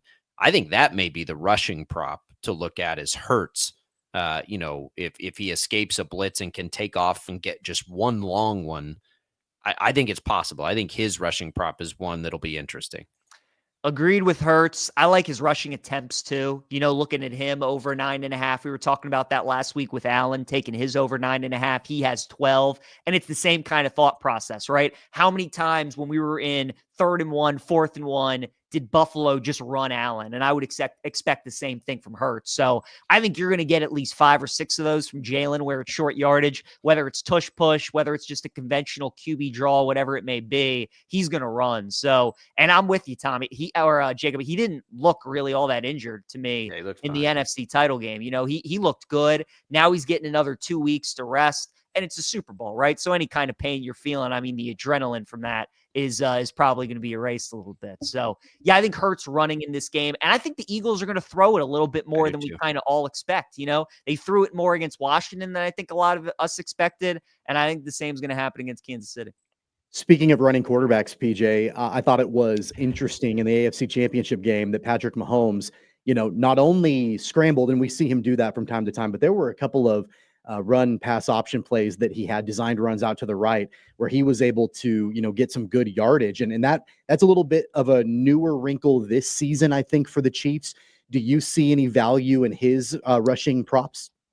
I do. For the AFC title game, it was 24.5. It closed 26.5 at some spots. Now it's 29.5. I loved his over rushing yards against Buffalo. I took an alternate of 40 or more yards. So I was glad that came home. I could see him running again. Again, like, it's the Super Bowl. Mahomes really didn't scramble all that much, but with how good Philly's secondary is and Jalen Carter on the defensive line, even on drop back passes, Mahomes is going to have some lanes, and I think he's going to have some times where he's going to have to take off and run. I really like his over pass attempts in the Super Bowl at 36.5. I know that they've found something with Kareem Hunt. The Chiefs have ran the ball in the postseason a little bit more than they were accustomed to. But in the 4 Super Bowls that Mahomes has played, he's had 40 or more pass attempts in 3 of them. And I think Andy understands that in the biggest game, when both teams are really good, you just got to get the ball in the hands of your best player, right? So you just give Pat as many chances as you can. And I think that's what they're going to do. So even though they're having some success with Hunt in the postseason, I think Mahomes is going to throw the ball quite a bit. So because of that, I like his over rushing yards because, they don't call many design runs for him. And if they're calling more passes, then that's more opportunities for him to scramble. I love that I'm going to go down your look at trends and things. I'm not usually that good with numbers, but just real quick on his rushing, I'm like 50% of the time he exceeds 29 yards. And I know it's 29.5 in the Super Bowls. His rushing totals going, most recent backwards, 66, 44, 33, and right at the number at 29. So, yeah, in the Super Bowl, when push comes to shove, he's clearly got a little, I'll just do this myself in it. Like, he blows that number out of the water most of the time in these Super Bowls. So it's interesting. It is. And as you guys know, like, to me, that is what makes Mahomes so dangerous is you don't really think of his legs, but more often than not in key situations, that's where he buries you. That's where he kills you, is when you got everybody covered and he just finds these little seams, these lanes, and he takes off and gets crucial first down. So, yeah, I think Mahomes is going to be running. They're going for the three-peat. This is what they've been waiting for since last Super Bowl, right? This is what they were talking about. So whatever it takes, he's going to do it. And I like betting his rushing again for the Super Bowl. There it is, PJ Glasser. We will get more into all of it. We'll put some fun ones together. We'll look at the wacky, props and things that happen with the Super Bowl next week, as we are just at this point days away from the game the next time we talk to you. Be safe up there. Our hearts are with everybody up there dealing with this tragedy that we're dealing with down here as well up in DC. So we appreciate the perspective as well, PJ, on what's going to be a pretty hard few days. Yeah, no doubt, guys. Prayers again. Yep, to everybody in Wichita and all the families affected. Talk to you guys next week. There goes PJ Glasser. It's our betting insider, the host of Send It In, Odyssey Sports Betting Insider. Insider calls presented by BetMGM. Go check out all the latest lines today on the BetMGM app. I love that we had that perspective there, just of a little bit of what it's like to be in DC. Is a different place than everywhere else. It's hard to get for me, I'm not a aviation. I know a lot of people here are, because of the connections to the aviation industry. So when I see things like that, it just doesn't make sense. But what I've learned in the last 12 hours or so is that kind of air traffic's pretty normal up there. So, it sounds like human error is, being thought of as the reason here. And we will get more information on that. We're going to continue to get you updates. Mayor Lily Wu confirming that no survivors are expected. So, at some point, 64 people on that flight and 3 on a Black Hawk helicopter, 67 people are expected to have died in this crash last night. I got to tell you, Tommy, like the anecdotal stuff that comes into us right now, and my colleagues at K-Witch have a really, really, really difficult job over the next 48 or 72 hours, because now it's about the victims. It's brutal. It's hard. Some of that already trickles in, and it breaks your heart every single time. Breaks my heart for everybody who's having to work this type of thing in an official capacity. I think people know and understand Lily Wu, the city's mayor, is my former co-anchor. I know how stressful and tough that is on all of the people on that side of it too, to try to provide the answers. It is so many different kinds of heartbreaking, and I just am so sad for everybody involved. And there's nothing anybody can say. All we can do is try to help, and the community will certainly try to do that. Again, you mentioned this earlier. Something nice that's happening today is a prayer service at noon. So maybe that's something that might benefit you. We'll continue this conversation. We'll get you the latest information on that crash. Try to do a little double duty with news and sports today, and continue the sports conversation as well. It's Sports Daily on a Thursday. We'll be right back.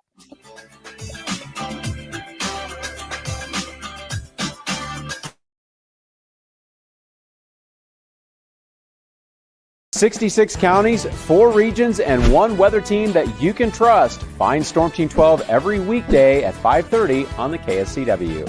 Whatever the weather and wherever you are, Storm Team 12 is zooming in, going zone by zone to give you a more in-depth look at the forecast and some science behind the storms so you know more. We're focusing on the forecast so you can focus on what's important to you. Storm Team 12 Weather Focus, 5:30 on the KSCW. The future of television has arrived.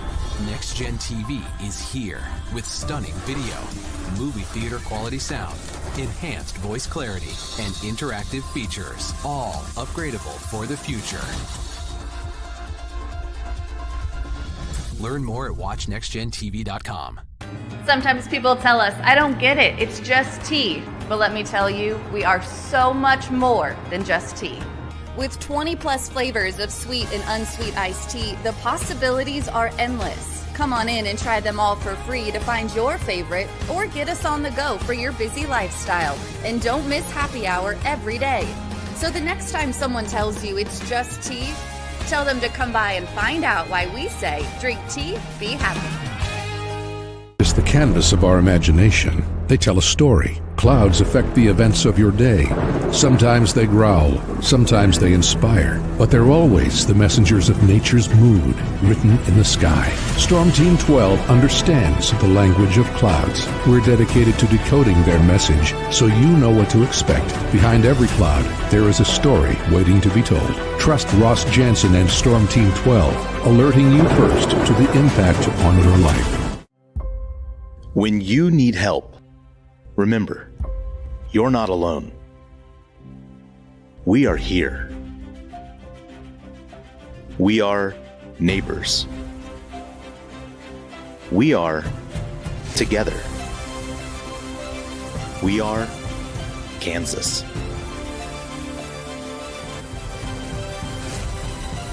We are 12 News. They say, What is GMFB overtime?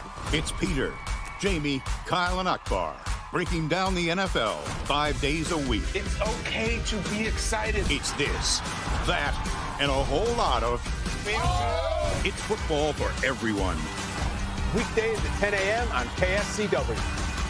Are following a breaking update. Every day, all day, stream the stories that have you talking near and far. Whoever is behind the wheel of this bus is not stopping. From hundreds of local reporters and meteorologists spanning the country. Chaos here this morning at the UW campus. Search LNL for the all-new Local News Live streaming app. Make yourself known now. 310-01 in traffic pursuit. Oh my God, here. Investigate TV Plus begins with real people. We investigate stories that impact you. And inspire change every day. Something is broken. Real problems Why are they hiding it? and real solutions. My daughter was dying in front of me.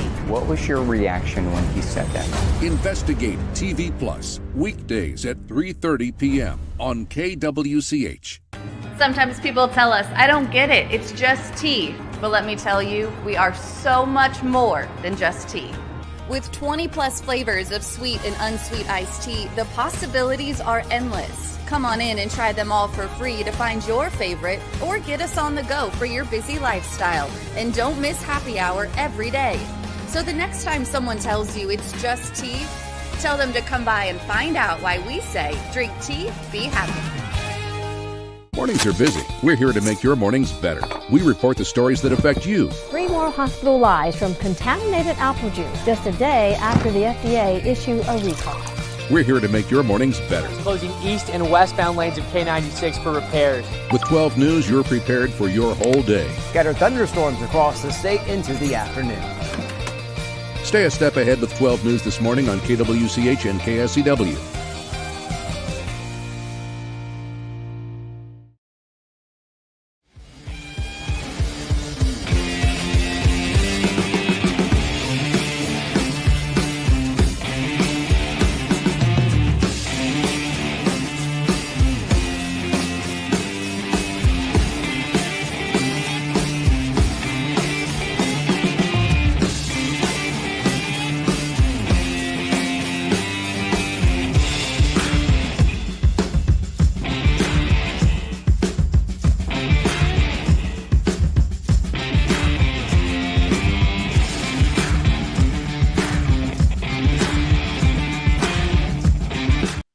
And now, digging deeper with the teams you follow, it's another Sports Daily Insider interview on KFH.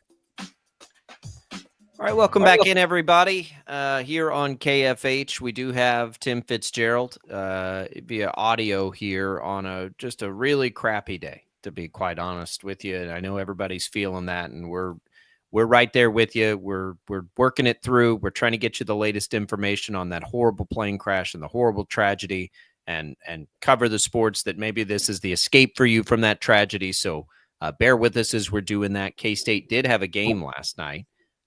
Fitz, a game that I think, K-State can be proud of, but, it's a tough day too. We appreciate you being here with us. Yeah, it's awful. I mean, I was at that game when I realized what had happened. So this is heartbreaking. And but yeah, let's talk a little sports. Let's give people a distraction. I don't know exactly what Jerome Tang's done to his basketball team, but he lit a fire under him because now in back-to-back Granite home games, they have started extremely fast and played a very fun and effective brand of basketball after struggling with 6 straight losses. Suddenly they seem to understand who they are and what they need to do, and they've done it exceptionally well in back-to-back games. How much of the result of last night's game do you attribute to the way that they played in Stillwater the first time they matched up against Oklahoma State? Because that was, obviously, I think we all felt a winnable game at the time with the Oklahoma State team that is rebuilding and in the process of trying to get their program back up. They kind of fell flat in Stillwater. Was there, do you think, a takeaway like, hey, when these guys come to town, not only do we need to beat them, but we need to handle them to show that we're, at least one step, if not many steps above them right now? That's a great point, Tommy. I mean, that loss at Oklahoma State a few weeks ago wasn't the first in their string of losses, but it was the one that seemed to be the domino that set off a few other losses because they were horrible in Stillwater. Everything that they had been suffering from, the passionless play, the almost looking like they didn't want to be out there with each other, it all really came to the forefront in Stillwater. So I think there was a kind of a significance to this performance and how much different this team is since they played Oklahoma State not that long ago. And now we'll see if it can be sustained. They've got a rather good opponent, I would say, on Saturday on the road. It's just number 3 Iowa State, so that's a pretty good test to see what really is going on with you. If this is something as tangible as being competitive on the road against, I think, one of the top teams in the country, that is more than Final Four worthy. This is a really good Iowa State team. So let's if we can identify the place, because the game against Tech was close. And then, for me, it was sort of the second half of the Kansas game where I was like, okay, what was that? Right. Yeah. And then it wasn't, it was a loss I think you can swallow at Baylor. And then, of course, the West Virginia game, they're very impressive after a fast start. The Oklahoma State game, they're very impressive after a fast start. The one consistent seems to be they're really buying in and playing some good defense now. But yep. what was the clip? Was it the second half against Kansas? Maybe it was earlier against Tech. Where have you felt like something has changed for them? I think it might have been that second half of Kansas. Now, when you ask me that, it's like they realized, hey, we can play with really good teams if we play with each other. But in these last 2 games at home, they've played to a new identity that I think really brings out the best parts of this collection of players. First of all, you nailed it. They're playing much better defense. And until they started playing defense at a higher level, they weren't going to win games. And they're starting games with really, really good defense that connects to the offense. They're not just getting stops. They're turning those stops into open court opportunities. They're getting the ball off the rim, or they're getting a turnover, and they're running and they're attacking before the defense can set up. And that desire to attack the rim has replaced that desire to stand 25 feet away and shoot 3-pointers.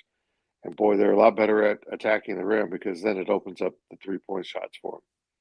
You mentioned the turnovers, Fitz. It was impressive for Kansas State. They forced 21 turnovers last night against Oklahoma State, and we haven't really seen that. In fact, in a lot of games with the Wildcats recently, it's been the opposite. But they took care of the basketball, and they forced Oklahoma State into a bunch of turnovers that turned into points on the other end. Is that just a product of increased focus in that regard from Jerome Tang, or is it a combination of multiple things, do you think? I mean, I think it starts right out front with the point guard. Doug McDaniel has established himself suddenly as not just a good point guard, but a leader. He's showing some traits out there all of a sudden that he hadn't earlier in the year. He's been exceptionally good defensively at times, and now is finding a balance for a guy who probably doesn't have true point guard instincts. He seems to be finding a balance between trying to create for teammates and getting his own shot. And when he finds that balance, they're really effective because he looked really relaxed last night in a way that I don't think he's been relaxed before. And I think that's a positive sign for K-State going forward. Fitz, so going forward then, it's kind of still all out there. This is the benefit of the Big 12, right? It gives and it takes. It takes in that you're never going to get a cupcake and they're all difficult. But when you've had the start K-State's had, that's all you can ask for. There are enough games for them to win to be there if they went on a magical run. Yeah. But how possible is something like that? I mean, there are landmines all over this schedule, but what all they've done lately is show us they can, right? They're capable. Right. And they have opportunity now. I mean, they have opportunity to completely redefine who they are. Let's be really honest. Beating a West Virginia team that is depleted a little bit, and then an Oklahoma State team that just isn't very good at home, proves that you're a functional basketball team in the Big 12. I don't mean that as an insult. That's not a real high bar to clear. The way they cleared it was impressive, and the fact that they've done it twice in a row is notable based on the rest of the season. But now you got Iowa State on the road, and eventually you're going to have Kansas at Bramlage and Arizona at Bramlage. Those games are all coming up like freight trains, and so you better be ready. And you've got a trip into Arizona State in there, gives you another opportunity.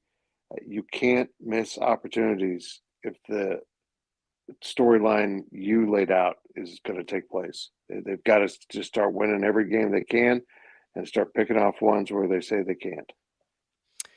Fitz, it'll be fun right away. They go to Ames. We'll see. That's about as tough as it gets in this league. Mixed into the next handful, the 3 of the next 4 are Iowa State, Kansas, and Arizona. They do get relief after that, but if they get one of these, maybe that's enough to continue the momentum. But let's just keep seeing them play well, huh?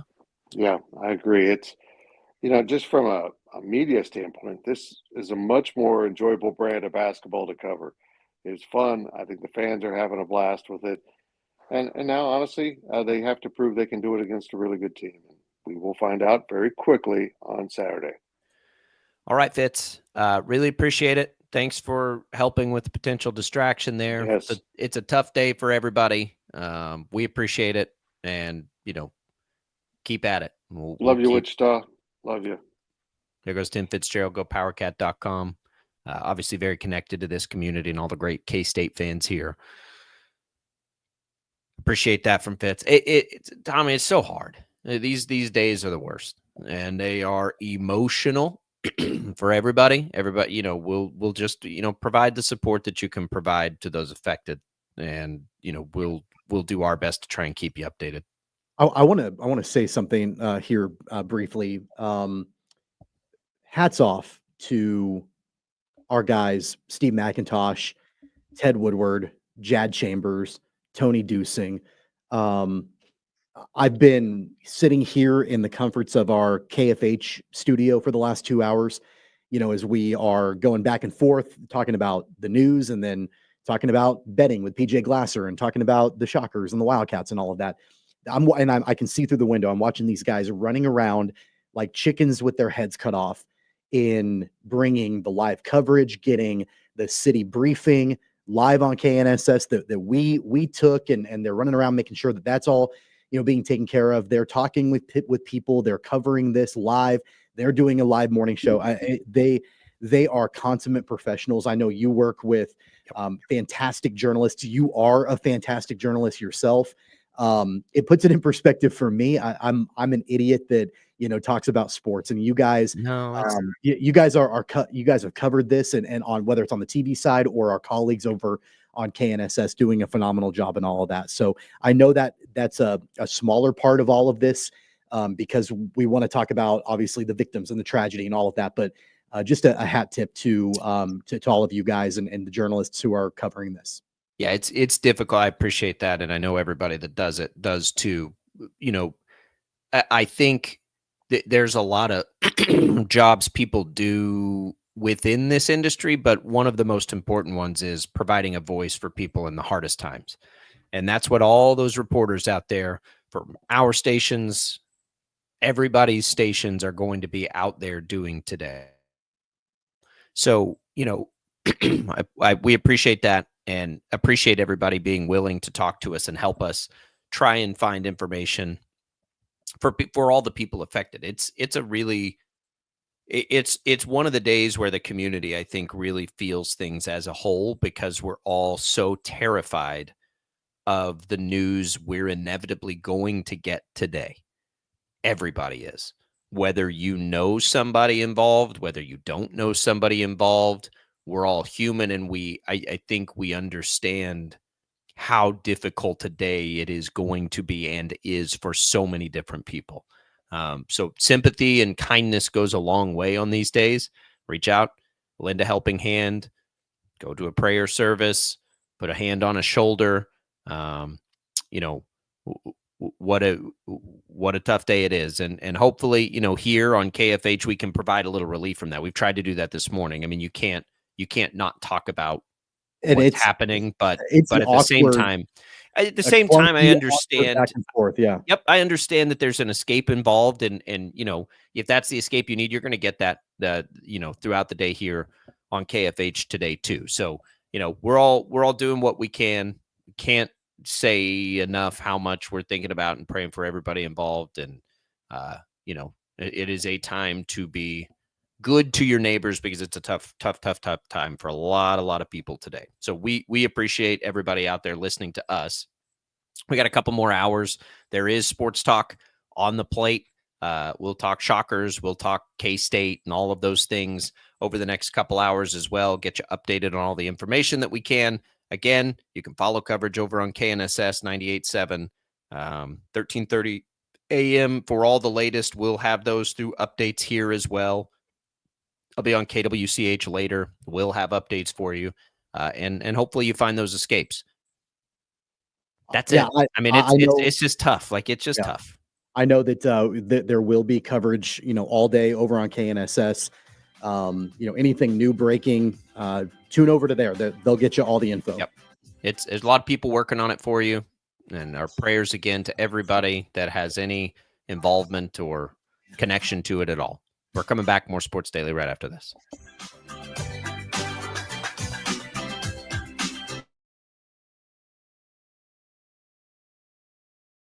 "66 counties